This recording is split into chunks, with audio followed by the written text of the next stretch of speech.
Hello guys, welcome to the channel Current Updates. I hope everyone is doing good. This is the current affair video of 10th of August. So let's get started.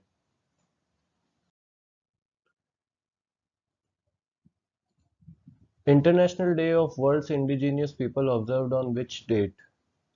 Options are 7th of August, 8th of August, 9th of August or 10th of August. Answer is 9th of August. International Day of World's Indigenous People is celebrated on 9th of August. इस साल की theme है the role of indigenous women in the preservation and transmission of traditional knowledge. दिसंबर 1994 में United nation general assembly ने एक resolution pass किया था और डिक्लेयर किया था अगस्त 9 को international day of the world's indigenous people.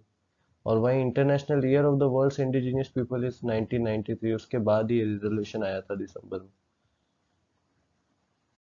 Next question is Nagasaki day is observed on which day? अभी हाल फिलहाल में इससे 3 दिन पहले ही होता है हिरोशिमा डे, जो कि नागासाकी डे है 9 अगस्त, जब यूनाइटेड स्टेट्स ने एटॉमिक बॉम्ब गिराया था जापान पे फिर से, जिसका नाम था फैट मैन। फिर ये वापस 77th एनिवर्सरी मार्क कर रहे हैं जापानीज इसकी। 9 August is Nagasaki day and 6 August is Hiroshima day. Fat man इसमें बॉम्ब गिराया था। Next question is ASEAN was established on which date? ASEAN was established on 8th of August 1967।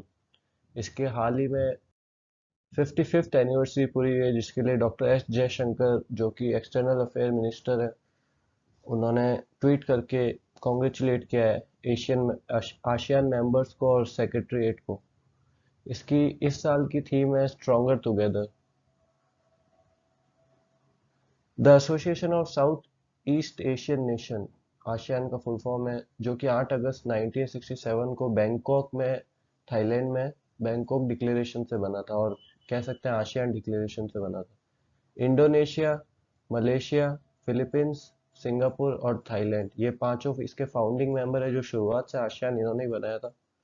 Brunei दरसलम 1984 में join किया था इसने, Vietnam ने 1995 में, लाओपीडिया and Myanmar ने 1997 में और कंबोडिया ने 1999 में। सेक्रेटरीट है आसियान का इंडोनेशिया जकार्ता में। Next question is one nation one ration card was launched on which date? One nation one ration card, और इसको और भी कह सकते हैं ONORC स्कीम, ये अगस्त 9 2019 में लॉन्च हुई थी। ONORC सबसे पहले एक पायलट प्रोजेक्ट के तहत शुरू हुई थी, जिसके अंदर 4 स्टेट्स के अंदर इसको शुरू किया था। हाल में इसने 9 अगस्त को अपने 3 साल पूरे कर लिए हैं, और अब ये स्कीम ऑलमोस्ट एवरी स्टेट में, और आसाम इसका लेटेस्ट ज्वाइन ही है ONORC का। ONORC इम्प्लीमेंट होती है NFSA के द्वारा, national food security act 2013।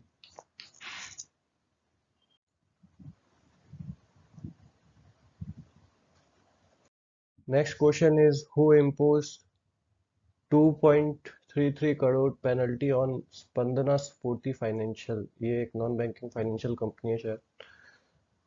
RBI ने इम्पोज किया है 2.33 crore penalty, monetary penalty impose की है इन पे, क्योंकि हैदराबाद बेस्ड है स्पंदना स्फूर्ति फाइनेंशियल। ये फेल हो गए थे adhere to the pricing of credit guidelines for non banking financial companies के लिए क्रेडिट गाइडलाइंस होती है, उनसे एडहेर करने में फेल हो गए थे ये लोग। MFIs और NBFCs के लिए होती है, और ये पेनल्टी इम्पोज हुई है प्रोविजंस वायलेट होने के Reserve Bank of India Act 1934 के तहत। रिजर्व बैंक ऑफ इंडिया के गवर्नर है Shaktikanta Das. Which bank received a rupees 32 lakh fine from the RBI? ये है इंडियन बैंक। इंडियन बैंक के ऊपर 32 लाख का फाइन लगा है RBI के द्वारा। RBI find the Indian bank a total of rupees 32.00 lakh।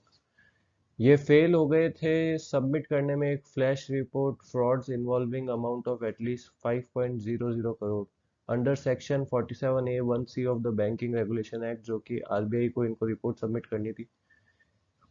RBI की इसी बैंकिंग रेगुलेशन के पैराग्राफ 3.2.6 आरबीआई के फ्रॉड्स क्लासिफिकेशन और रिपोर्टिंग होती है। सीईओ है इस बैंक के Shri Shantilal Jain. Who has been sworn in as president of Colombia? ये है, options are Ivan Duque, Gustavo Petro, Larin Joseph, सेलिर मनट। तो ये गुस्तावो पेट्रो बने हैं प्रेसिडेंट। ये पहले लेफ्टिस्ट प्रेसिडेंट भी है कोलंबिया के, और ये पहले मेयर थे बोगोटा के, जो कि कैपिटल है कोलंबिया की। इनकी एज है 62 ईयर ओल्ड, और ये फॉर्मर मेंबर है M19 गुरिल्ला ग्रुप के, जो कि एक मुहिम थी कोलंबिया के अंदर शुरू हुई थी। Tata steel to spend how much crores on seating for new Vande Bharat trains? Tata is going to spend 3,000 crore rupees for the setting of Vande Bharat train. Tata Group is preparing to introduce the first in India sitting system for Vande Bharat Express in September 22.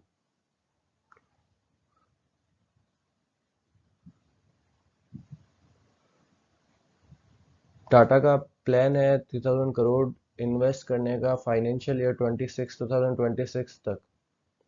The Vande Bharat Express has placed the order worth rupees 145 crore with Tata Steels for sitting system recently.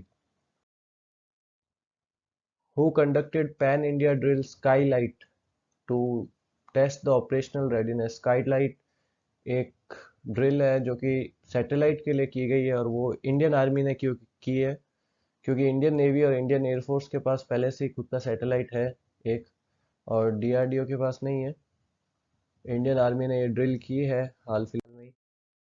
इसका objective ये है कि ये test करना चाहते थे operational readiness and robustness of high tech satellite communication system in the event of an attack by an adversary. अगर कोई अटैक होता है तो इनके पास खुद का सैटेलाइट होना चाहिए। इंडियन आर्मी प्रिपेयर कर रही है कि 2025 से पहले पहले ये खुद का सैटेलाइट बना ले, ऑपरेशनल सैटेलाइट बना ले, मतलब ऑपरेट करने वाला। इसका नाम है GSAT-7B सैटेलाइट का, और आईएएफ यानी इंडियन एयरफोर्स और नेवी के पास जो सैटेलाइट है उसका नाम है GSAT-7। इसका नाम GSAT-7B है जो इंडियन आर्मी के पास है, और इनके पास GSAT-7 है आईएएफ और इंडियन नेवी के पास। Which state recently announced to implement 100% new education policy in higher education? Goa, Delhi, Gujarat और केरला। गोवा के चीफ मिनिस्टर प्रमोद सावंत ने ये अनाउंस किया है। Pramod Sawant has announced that the state government will implement 100% of the syllabus in higher education institutes along the lines of national education policy. इन्होंने colleges में भी ये पहले ही कर दिया था। और गोवा गवर्नर है PS श्रीधरन पिल्लई। प्रमोद सावंत बीजेपी से बिलोंग करते हैं। Which bank is listed in the payment gateway platform as the first bank? Payment पे गेटवे प्लेटफॉर्म में फर्स्ट बैंक में लिस्ट हुए हैं फेडरल बैंक, जिसके हेडक्वार्टर्स केरला कोची में है। Federal bank is listed in the income tax department TIN 2.0 platform and now list the payment gateway platform. Payment gateway platform के अंदर ये पर्क है इनके पास कि टैक्स पेयर्स खुद का tax credit card, debit card, UPI, NFT, RTGS और internet banking से फिल कर सकते हैं। Payment gateway has been enabled since 10 2.0 platform went live on July 1। ये भी उसी टाइम हुआ था शुरू। Shyam Srinivasan MD and CEO है फेडरल बैंक के। Next question is who launch India की Udaan to mark 75th year of independence? Flipkart, Yahoo, Google और Amazon. Google is going to launch India की Udaan, sorry, Google has launched India की Udaan to mark 75th year of independence. Google also announced its collaboration with the Ministry of Culture, which will be focused on reaching informative online content that showcases the contribution of Indians and the evolution of India since 1947. To support the government's year-long Azadi Ka Amrit Mahotsav, 75th Independence Year है, इसलिए नरेंद्र मोदी जी ने आज़ादी का अमृत महोत्सव घोषित कर दिया है इसको। गूगल वॉज फाउंडेड ऑन 4 सितंबर 1998 और इसकी सीईओ है Sundar Pichai. Chess olympiad 2026 to be hosted by which country? इसको एफआईडीई करवाती है। रशिया, इंडिया, उज्बेकिस्तान, कजाकिस्तान में से ये उज्बेकिस्तान 2026 का चेस ओलंपियाड कंडक्ट कराने वाला है, होस्ट करने वाला है, sorry. FIDE announced Uzbekistan will host the 2026 chess Olympiad. FIDE ने होस्ट किया था online chess tournament because of covid 2020 और 2021 में। Which edition of defence expo to be held in Gandhinagar, Gujarat? ये 12th एडिशन होएगा। मिनिस्ट्री ऑफ डिफेंस कंडक्ट कराती है defence expo को। 2022 डिफेंस एक्सपो है। This event will be held between October 18 and 22 October 22 2022। Theme इसकी होगी पाथ टू प्राइड। गांधीनगर में ये होगा। मिनिस्ट्री ऑफ डिफेंस कराएगी और मिनिस्टर ऑफ डिफेंस है इंडिया की राजनाथ सिंह। 12th एडिशन होगा ये डिफेंस एक्सपो का। ये एग्जीबिशन है एक तरीके की मुहिम जो प्राइम मिनिस्टर नरेंद्र मोदी को अचीव करवानी है, self reliance in defence and achieve export of $5 billion bye 2025।